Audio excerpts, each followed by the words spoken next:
गोविंद माधव खांसी चाय। गोविंद माधव कफ चाय में 27 तेजी से काम करने वाली जड़ी बूटियां हैं, जो आपकी खांसी और जुकाम को कंट्रोल करती हैं। इसमें छाल, जड़, बीज, टहनियाँ, पत्तियाँ और फूल से प्राप्त हुई कई हर्बल सामग्री शामिल है। इसमें एक चुटकी भी कैफीन या टैनिन नहीं है। गोविंद माधव खांसी चाय अस्थमा, ब्रोंकाइटिस, सर्दी, जुकाम, कंजेशन, खांसी, फ्लू, साइनसाइटिस, गले में खराश के लक्षणों से राहत देती है और एक कफ एक्सपेक्टोरेंट है। ये रमणीय, पुनरुद्धार, स्वादिष्ट स्वाद के साथ काली चाय की शानदार विकल्प है और इसका शरीर का कायाकल्प प्रभाव और स्वास्थ्य लाभ उत्कृष्ट है। ये गहन चिकित्सा गुणों के साथ तनाव कम करने वाला, सफाई करने वाला, विषहरण करने वाला, पाचक, हल्का मीठा और हल्का सुगंधित आसव है। ये सभी उम्र के लिए चाय है। ये एंटीऑक्सीडेंट है, टॉक्सिन्स को दूर करती है और प्रतिरक्षा में सुधार करती है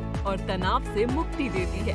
contact details 9717055006, 9891386194। Email ID govindmadhavtea@gmail.com। Address Govind Madhav herbal tea, B2930, Harinagar, new Delhi 110064।